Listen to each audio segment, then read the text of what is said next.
Oi, pessoal, tudo bem?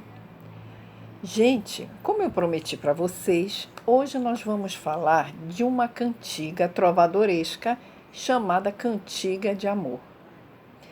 Depois falaremos da Cantiga de Amigo no próximo vídeo. Gente, a Cantiga de Amor, como todas essas cantigas trovadorescas, elas são muito interessantes. Por quê?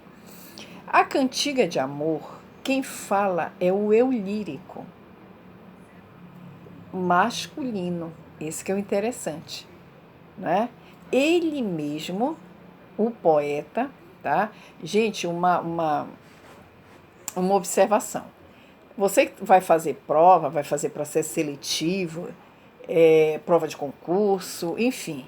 É, a prova de concurso normalmente não vem a literatura, mas em outros tipos de prova, não esqueça de que, se vier uma questão dizendo que o poeta fala em primeira pessoa, pode estar correta. Mas, se vier uma mais completa, eu lembro que nos primeiros vídeos do nosso canal, aqui, Marília Francês, eu expliquei isso para vocês. Por falar no nosso canal, eu quero pedir que vocês compartilhem, dê o like no nosso vídeo, tá? Para que o YouTube perceba que nós estamos aqui, tá? Que nós estamos com o nosso vídeo. Compartilhem, comentem, deem o like, tá? E curtam os nossos vídeos, tá bom? Compartilhe para que mais pessoas tenham conhecimento das nossas dicas aqui de literatura. Então, o que eu vou repetir para vocês, que eu disse nos primeiros e em alguns dos primeiros vídeos aqui do nosso canal. Sempre existe aquela questão mais correta, não é? Então, se vier na prova, o poeta na cantiga de amor fala em primeira pessoa, correta em princípio, ok. Mas, se vier uma outra questão dizendo assim, o eu lírico fala em primeira pessoa na canção, na cantiga de amor, é mais correta do que dizer o poeta, tá, gente? Quem assistiu meus primeiros vídeos talvez esteja lembrando do que eu falei, talvez lembre agora, né? Na medida que eu estou falando. Então, esse eu lírico é mais correto do que dizer o poeta, porque o poeta é a própria pessoa, é o homem que está escrevendo, tá? O eu lírico é uma coisa mais interna, mais subjetiva, tá? E que faz mais parte da literatura, digamos assim, não é? Mas, como eu disse para vocês, se por um acaso vier o poeta e não tiver uma opção de questão de eu lírico, então você vai marcar o poeta fala em primeira pessoa a cantiga de amor do trovadorismo português, tá bom? Se houver opção, como eu disse para vocês, o eu lírico fala em primeira pessoa na cantiga de amor, então fica valendo, tá? A questão mais correta que fala eu lírico, tá, gente? Essa dica eu já dei faz tempo, mas não custa falar novamente. Então, gente, esse poeta, esse eu lírico, ele fala de si mesmo, tá? E qual é a característica interessante nesses textos? Ou seja, no texto da Cantiga de Amor. Esse eu lírico masculino, esse poeta masculino, melhor dizendo, o eu lírico, não é? É mais completo dizer o eu lírico. Esse eu lírico é masculino, mas ele fala por uma voz masculina, tá? Ele fala de si mesmo, tá? E com uma observação importante. Este eu lírico masculino, ele se coloca abaixo desta mulher, tá? Desse amor que ele tem por uma determinada senhora, que no português arcaico ainda era escrita, a grafia escrita ainda era senhor, tá? Mia Senhor, M-I-A Senhor, tá? A Mia Senhor era a minha senhora do português arcaico, tá? Do século XII. Então, gente, qual era essa temática? Qual era o tema dessa cantiga de amor? Era o sofrimento amoroso do homem, como eu falei para vocês, mas eu estou repetindo porque isso pode ser uma questão de prova também, tá? Então, o sofrimento amoroso do homem. Não vamos confundir lá com cantiga de amigo, tá? Aqui na cantiga de amor, o sofrimento é do homem, do eu lírico. O eu lírico apaixonado e submisso, né? Que muitas vezes, hoje em dia, né, com machismo em alta e tudo, em muitos momentos, né,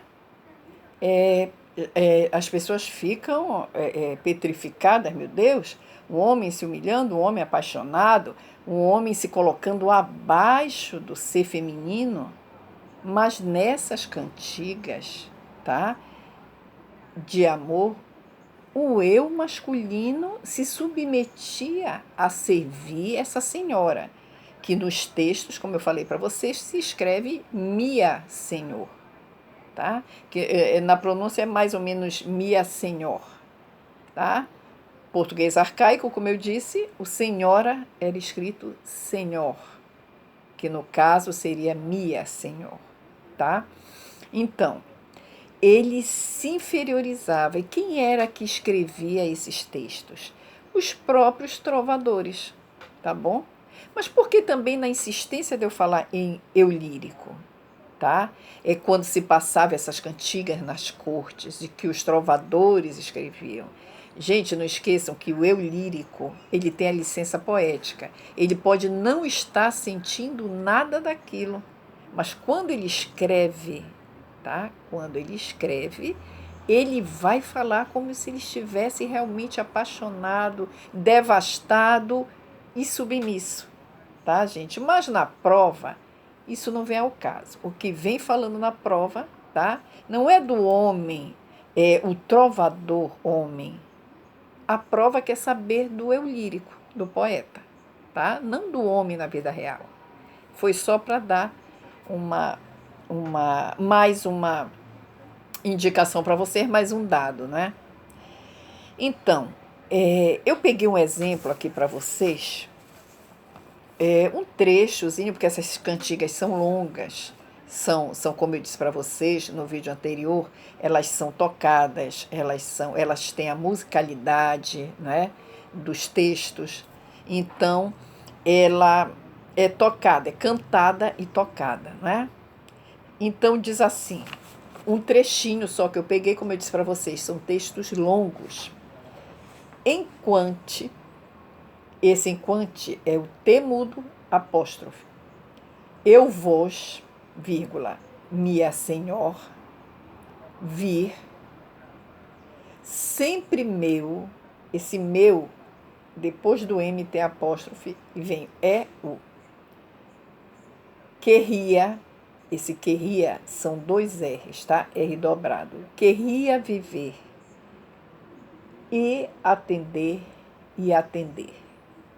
Você entendeu bem como é que funciona esse e atender e atender? E servir, tá, gente? O português arcaico é mais ou menos como a gente faz com o inglês, né? Principalmente o inglês dos Estados Unidos, que a gente não traduz ao pé da letra, não é? A gente não traduz ao pé da letra. A gente coloca uma comparação, digamos assim, a gente adapta, né, para o nosso idioma. A gente não fica, exatamente ao pé da letra, tais palavras em inglês querem dizer tais palavras em português. Assim funciona o português arcaico, não é? Não é o nosso português moderno, não é o nosso português brasileiro, é o português de Portugal e arcaico. Então, do século XII, aqui no caso das cantigas de amor. Então, o que é que acontece? O resumo da história, quando se diz enquanto eu vos, minha senhor, Vi sempre meu, queria viver e atender e atender.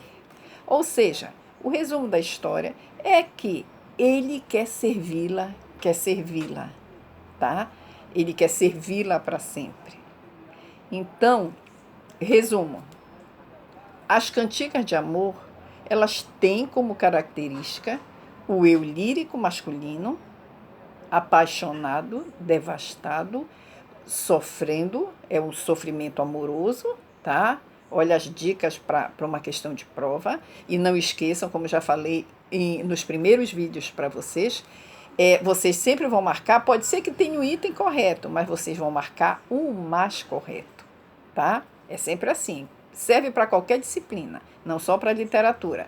Vocês vão marcar o item mais correto na prova. E para aqueles que não vão fazer prova, mas que são amantes da literatura, também vale a dica, tá? Então, a temática, o sofrimento amoroso do homem, o eu lírico fala em primeira pessoa, não esqueçam que é primeira pessoa, porque ele está falando do sentimento dele, tá?